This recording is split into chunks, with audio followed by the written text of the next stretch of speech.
各位朋友，大家好。今天我们的故事呢，要从两件文物开始。第一件呢，叫吴王夫差盒，这是大慈善家何鸿章先生，也就是何鸿燎先生的堂弟，从海外高价收购回来，然后捐给上海博物馆的。专家们已经证实，这正是吴王夫差宫中所用之物。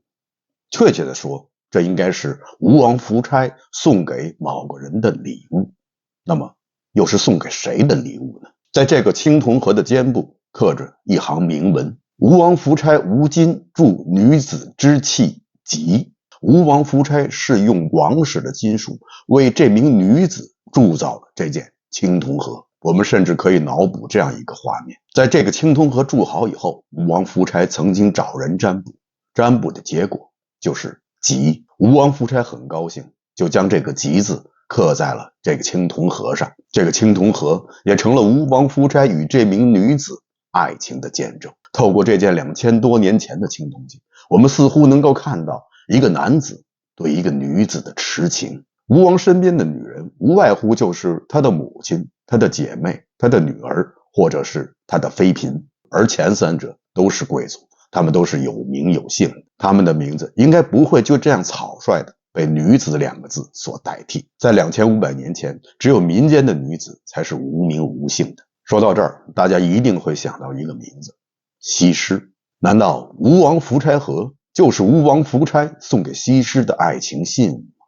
我相信我们中的很多人都愿意相信这是真的。虽然我们都知道吴王夫差与西施最终的结果，但我们在内心还是希望能够记住那毁灭前的那份美好。咱们再说第二个发现。2004年，考古队在无锡附近的红山地区挖掘了一座五岳大墓。专家们分析，这座墓群中的最大的一座墓很可能就是范蠡之墓。范蠡大家都知道，他是西施的第一个男人，也是他一生中最重要的男人。在我们的印象中，范蠡也是西施最终共度余生的男人。有人说他们二人后来是泛舟五湖，逍遥快活去了。而在这所墓中发现的几片竹简上面的21个字，却颠覆了所有人的认知，打碎了一切的美好。竹简上是这样写的：礼与诗浅通，3年始达吴，与女儿庭为质，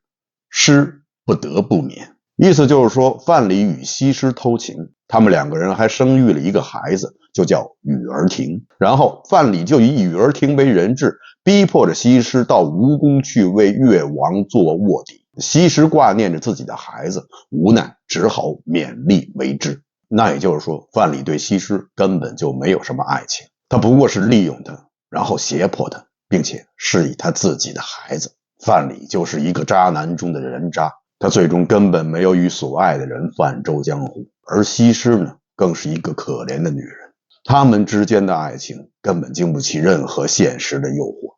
就像一句古文所言，情如风雪无常，却是一度即伤。那么西施的命运到底是怎样的呢？这几片竹简所言到底是不是真的呢？今天呢，我们就来聊聊围绕在西施身边的种种谜团。西施大家都知道，是我们民间传说中的4大美女之一。沉鱼落雁闭月羞花中的沉鱼的典故就是出自于西施。据说是有一天，西施坐在水边洗脸，在水中她美丽的相貌让水中的鱼儿们都是惊愕不已，他们以为见到了美人鱼呢。那些鱼儿们都忘记了游泳，然后纷纷地沉入了水底。这就是沉鱼典故的由来。鱼不游泳了，难道就会沉入水底吗？为此后世的某个人还确实做了一番研究。他发现鱼即使不游泳，它也不会沉入水底，因为大部分鱼身上都有一个器官叫鱼鳔。鱼鳔是用来控制鱼在水中的位置的。鱼鳔鼓起胀大的时候，鱼就上浮；鱼鳔收缩瘪了的时候，它就下潜。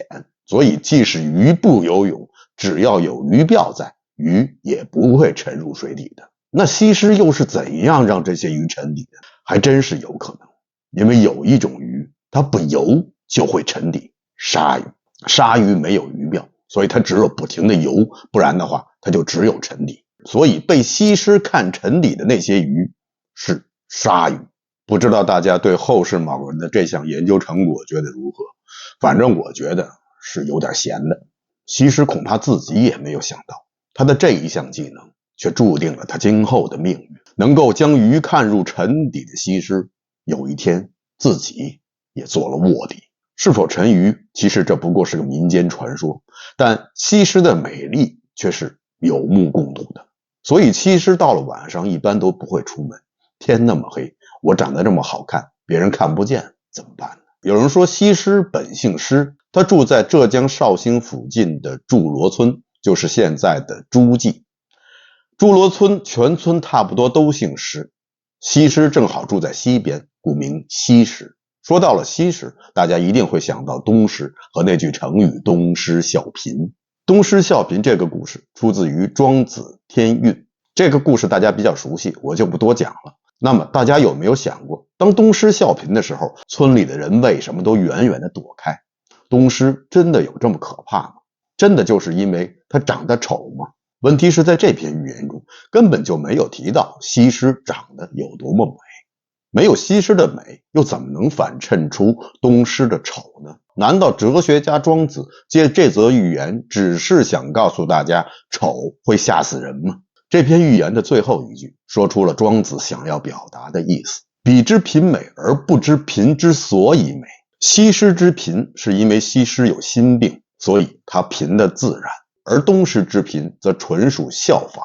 东施之贫之丑是丑于造作，这也就道出了庄子所提倡的天人合一、崇尚自然的理论，这才是庄子想要告诉我们的道理。庄子是出生在公元前369年，而西施所处的年代呢，我们可以推算一下，越国灭吴国的时候是公元前473年。那么大体来说，庄子所处的年代应该是西施所处年代以后的100多年。庄子在这篇天运中提到了西施这个名字，那么西施这个名字是不是庄子杜撰的呢？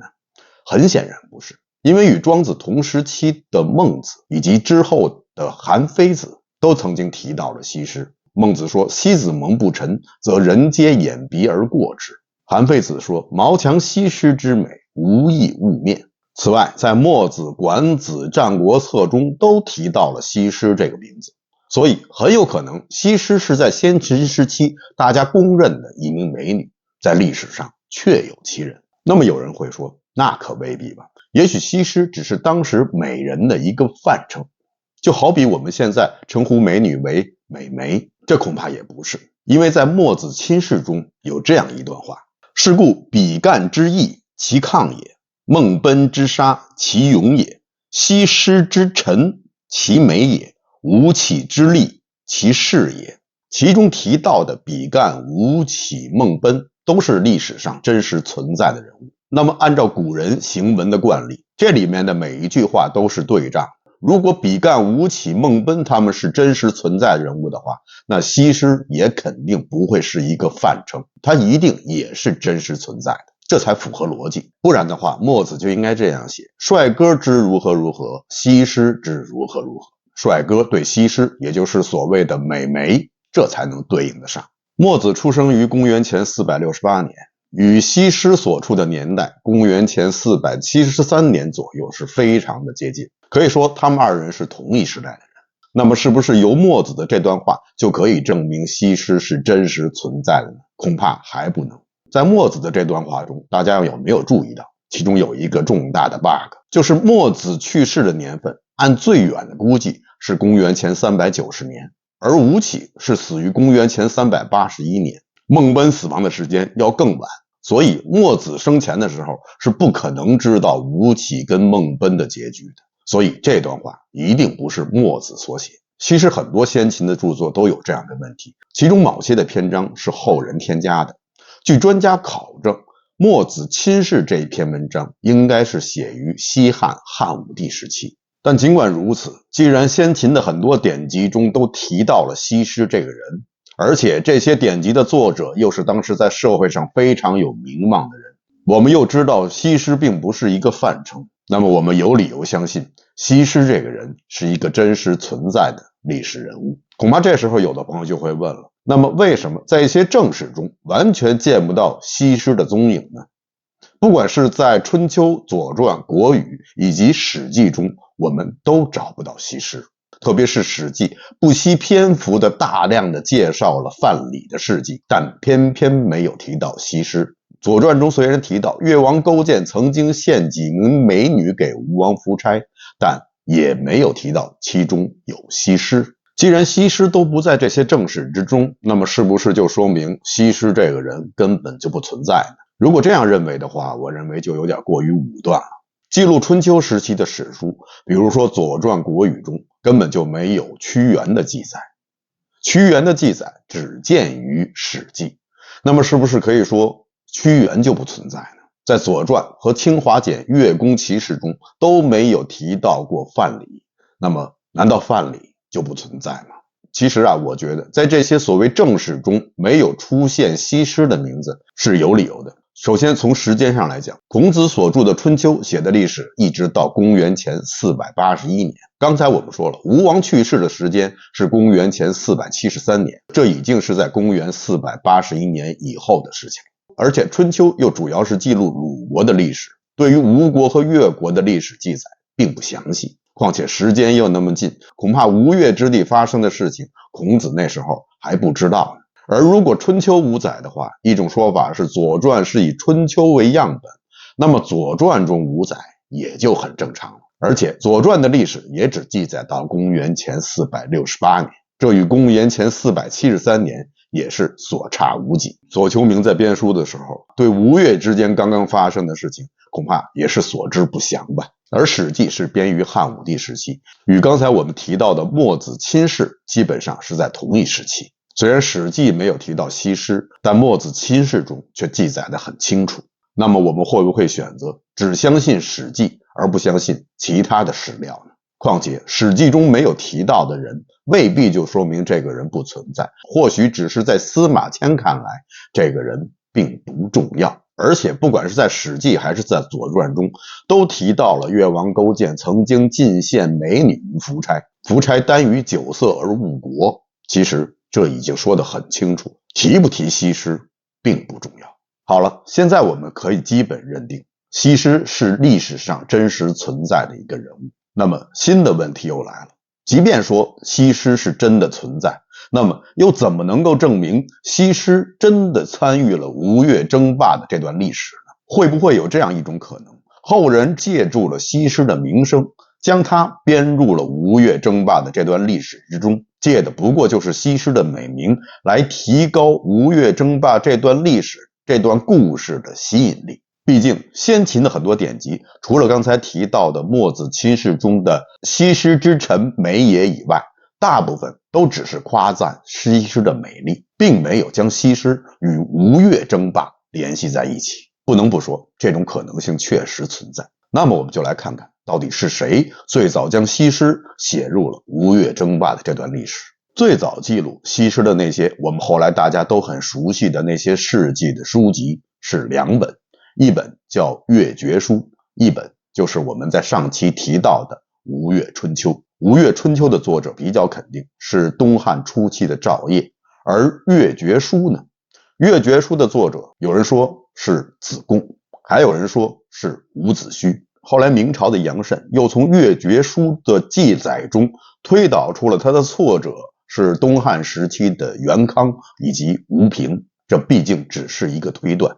子贡大家都很熟悉，是孔子著名的弟子。子贡与吴王夫差、越王勾践他们都是同一时代的人，而且子贡与吴王夫差非常的熟识。在历史中有记载，子贡多次出使吴国，劝吴国不要与越国作战，而与齐国作战。子贡一生中最大的功绩也正是源于此。所以如果《越绝书》真的是子贡所撰写的话，那么毋庸置疑，他所记录的一定是第一手的资料。那如果作者是伍子胥呢，那就更不用说了。即使说《越绝书》的作者是后来论证出来的元康和吴平，他的成书年代也是在东汉初期，与《吴越春秋》基本上是在同一时期。据专家认定，《越绝书》中的资料大部分是来自于战国初期，这也已经与西施所处的年代非常的接近了。有人说《越绝书》跟《吴越春秋》一样，那不过是一本小说，其实这是大大的误解了。《越绝书》实际上是中国地方志的鼻祖，它也是史书，可以列入杂史、地方史。它确实和吴越春秋一样，有一些小说式的笔法，但是它所记录的历史事实与正史所载基本上是吻合的。比如说，在《越绝书》中有关于伍子胥事迹的描写，当然了，写得更加的精彩，更加的具体，但整个的故事梗概与《史记》《左传》的记载是一致的。《越绝书》跟《吴越春秋》一样，其实都是带有强烈地方色彩的史书，不过只是大家比较接受于北方黄河流域地带的人写的史书，把这些称为正史，而对于《吴越春秋》《越绝书》这样的归类为杂史，低了一档。但实际上，很多史学家都将《越绝书》跟《吴越春秋》当作研究吴越历史的权威书籍。按照《越绝书》跟《吴越春秋》的记载，勾践采纳了文种的灭吴的9条计策之一，就是美人计。勾践命人四处在越地搜罗美女，后来在驻麻村发现了西施和郑旦。因为西施与郑旦都是平民，他们并不懂得贵族的宫廷礼仪，所以勾践命人对他们进行了整整3年的培训，让他们至少看起来像是一个贵族女子。3年以后，勾践将这2女进献给了吴王夫差，马上就赢得了夫差的宠爱。那么夫差宠爱的到底是西施还是郑旦呢？事实上，郑旦进入吴宫1年以后就病逝了，所以万千的宠爱只能是基于西施一身。现在让我们回到视频开始的时候提到的那个吴王夫差河，这个青铜河真的是吴王夫差与西施的爱情见证吗？刚才我们说了，之所以认为这个青铜河有可能是夫差送给西施的，就是因为上面的那行铭文写着女子2字，这就表明所指的这个女子无名无氏，并非出自于贵族，很可能是出自于平民之家。那么西施恰好就是平民，所以大家就将她与西施联系在了一起。不过大家有没有想到这一点？如果西施真的是平民的话，她有资格来侍奉吴王夫差吗？先秦时代等级森严，贵族与平民之间更是沟渠分明。如果西施只是平民之身的话，那么不管她生得有如何的美丽，都没有资格去侍奉吴王夫差。在国语《乐语上》中曾经有过这样一段话：勾践女女于王，大夫女女于大夫，士女女于士。这里说的是越王勾践对吴王夫差的承诺，他要尽心的侍奉吴王，要将自己国中的女眷，包括他自己的女儿，都拿来侍奉吴王和吴国的大夫、吴国的士们。大家可以看到，这里的等级说的是非常分明的，只有勾践的女儿才能侍奉吴王，越国大夫的女儿去侍奉吴国大夫，越国的士的女儿去侍奉吴国的士。所以如果越王勾践是将2个平民之女献给吴王夫差做侍妾的话，那绝对是对吴王夫差的侮辱。急于讨好吴王夫差的越王肯定不会这样做，所以最大可能越王勾践会让西施和郑旦冒充一个贵族的身份，甚至有可能是冒充勾践自己的女儿。越王勾践那时候差不多40-50岁的样子，所以说如果他有一个10几岁、20岁的女儿的话，完全说得过去。那么既然西施头上背着一个贵族的身份，那他一定就是有姓氏的。如果这个青铜河真的是吴王所赠的话，那么上面的这行铭文中应该写着西施假冒的姓和氏，而不会只刻上女子2字。吴差到底是想将这个青铜河送给谁？其实至今仍然是一个谜。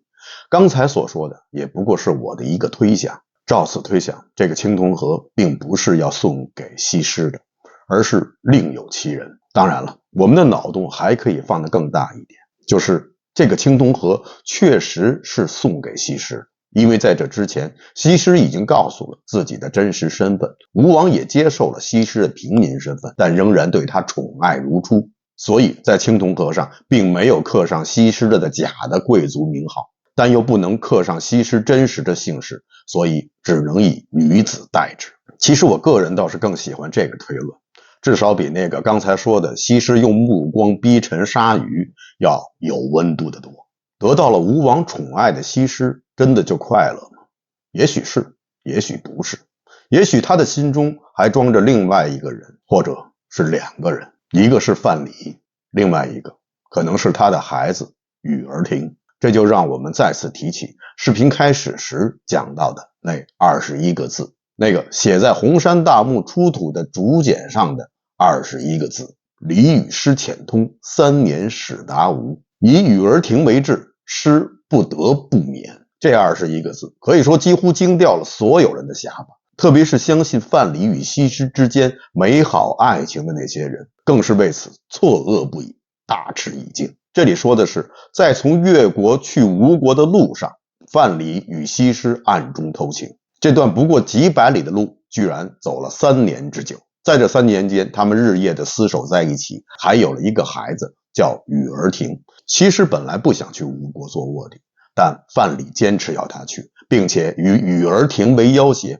让他不得不尽心的讨吴王夫差的欢喜，为越王勾践做事。如果这几篇竹简是真的话，那么范蠡就是一个不折不扣的渣男，一定是他主动与西施偷情，然后生下孩子以后，又以孩子为质，要挟西施为他做事。范蠡这个大贤人、大贤臣，后世传说中的陶朱公的形象必将受到彻底的破坏。那么这几道竹简到底是不是真的呢？我也是在网上无意中看到了几篇关于这21字的文章，当时我也是非常的吃惊，因为如果这21个字属实的话，那绝对是历史学上的一个重大突破。按说这样重大的发现，那些学者专家们一定会写出很多论文对此进行论证，但我居然一无所知，这点确实让我觉得很疑惑，同时也让我更加认真的去查找这21字的出处。那些文章都说这些竹简是出自于2004年挖掘出的吴越红山大墓。2004年确实挖掘了红山大墓，红山大墓也确实很有可能是越国贵族大墓，里面也确实出土了一些珍贵的文物。但我仔细查找了出土的那些重要文物的名录和整个的挖掘过程，并没有发现网上那些文章中提到的这21个字，更没有看到这几块竹简的图像资料。所以以我目前的检索结果，我认定这21个字是杜撰的。虽然在网络上讨论这21个字的文章很多，题目也足够惊悚，即使是在 YouTube 这个平台上面，也有很多的视频专门说这件事的，都把它当做了一个重大的发现。但这些都是网文或者是网上视频，我还没有看到一位真正的吴越史的学者专家为这21个字背书。那么是不是说这21个字就是空穴来风，是完全凭空捏造的呢？这倒也不能这么说，虽然它并不是出自于红山的竹简之上，但是它也有一个出处，它的出处就是《吴地记》。《吴地记》是唐朝人陆广微所著的一部地方志，其中也提到了西施。他是这样说的：勾践令范蠡取西施以献夫差，西施于陆与范蠡浅通，3年始达于吴，遂生一子。大概内容呢与刚才的那21个字基本相同，不过呢没有提到范蠡曾经以孩子为质，要挟西施去为越国效力。那么这种说法是否可信呢？其实唐以后就有很多文人对此提出质疑，比如说明朝的文人王士祯就曾经说这种说法完全是无稽之谈，说陆广微肯定是在做梦，越国距离吴国只有几百里的路，而范蠡和西施竟然走了3年，最后竟然越王不问吴王不恼，这事儿就这么算了，这怎么可能呢？再说了，范蠡是一个有雄心壮志之人，他不会为了一个女人耽误了自己的大事。吴地记还提到，在吴国灭亡，夫差自杀以后，西施又复归范蠡。之所以说复，就是因为西施与范蠡曾经在一起厮守了3年。他的这种说法呢，实际上是援引了《越绝书》中的一段记载，说西施亡吴国后，复归范蠡，同犯五湖而去。我想这也是大家最乐意见到的西施最终的命运。关于西施最终的结局，通常来说是有2种说法，一种呢就是刚才说的与范蠡同犯五湖之说，还有一种呢就是沉水之说，就是说西施被沉水而死。同犯五湖说的最早出处就是《越绝书》，而基本上与《越绝书》同一时期的《吴越春秋》则给出了一个完全不同的说法。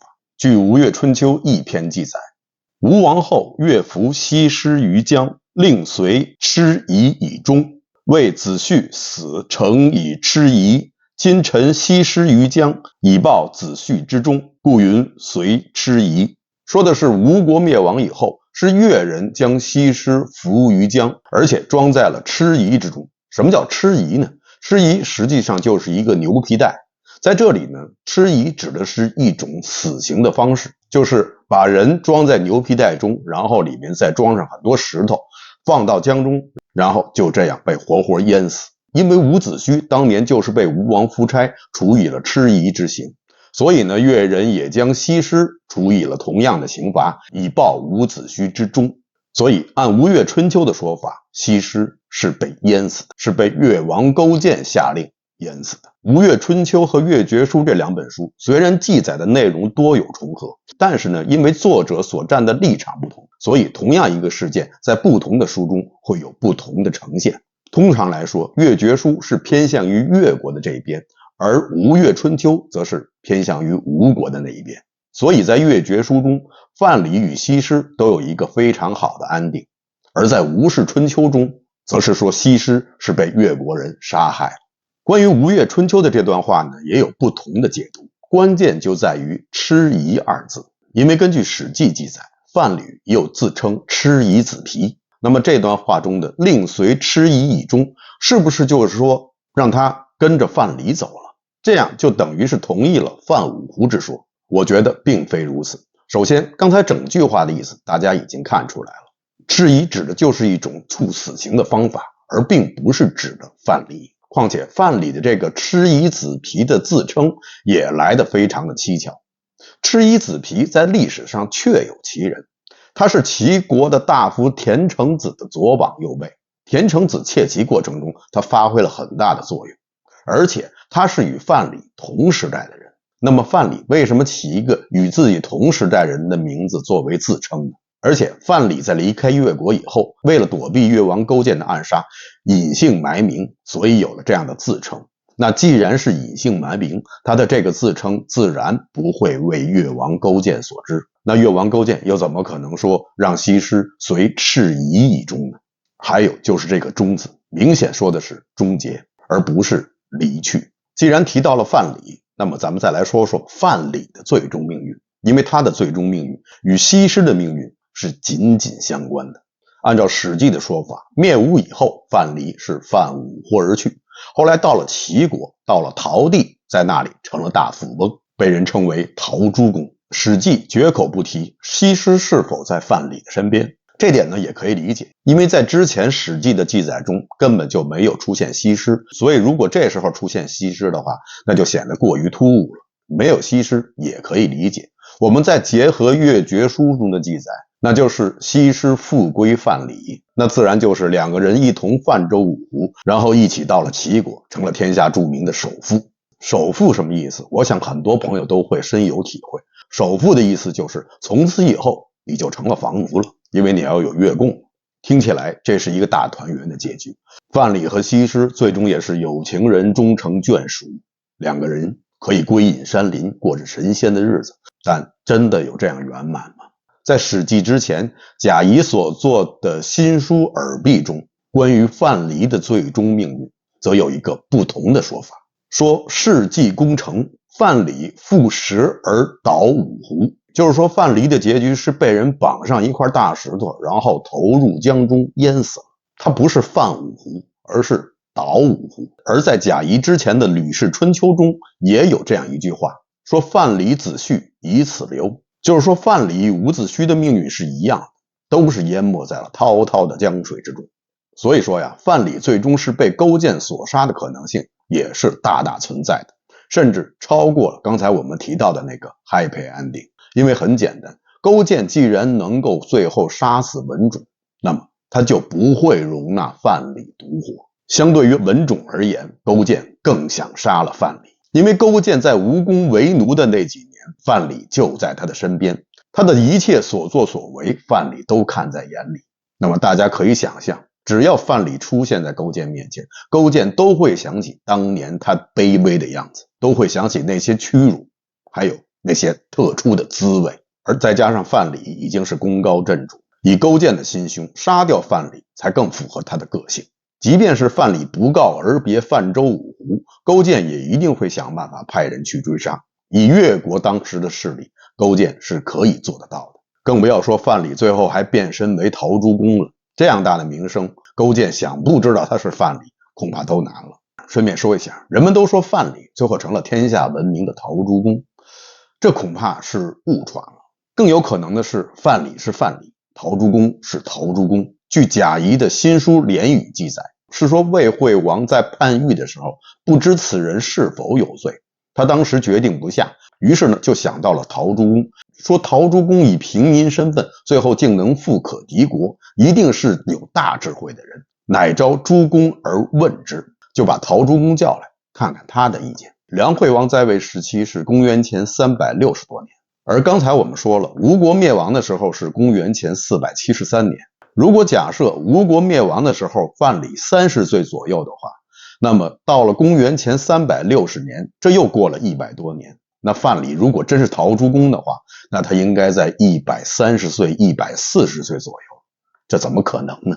所以说呀，范蠡是范蠡，陶朱公是陶朱公，在这一点上，可能太史公也搞错了。综上所述，范蠡很有可能是被越王勾践杀死的。刚才说了，范蠡的最终命运与西施的最终命运是紧密相关的，反之也一样，西施的命运也与范蠡紧密相关。除了刚才我们提到的《吴越春秋》说西施吃衣而终以外，另外一本重量级的史书也说西施是死于被杀，就是我们刚才提到的墨子，就是那句西施之臣，其美也。原文写的是沈，但这里沈通陈，所以总体来看，范蠡与西施很有可能是双双被杀了。勾践在杀了范蠡以后，甚至有可能编造出一个范蠡泛舟出五湖，潇洒快活而去的谎言，用于掩盖自己杀死功臣的罪行。而他为什么要杀死西施呢？西施虽然有功，但她毕竟是一介民女，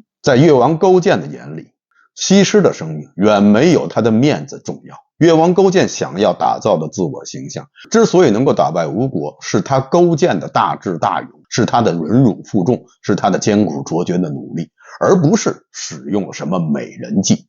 这种事说出来，必然有损大王的威望。就像唐朝诗人皮日休所言：“越王大有堪羞处，只把西施转成吴。”所以西施必须死。很遗憾，最后的推论打破了很多朋友印象中的范蠡与西施、才子与佳人、神仙眷侣、泛舟五湖那样的美好结局。但不知大家想过没有，这样的结局本身就圆满的让人觉得虚假。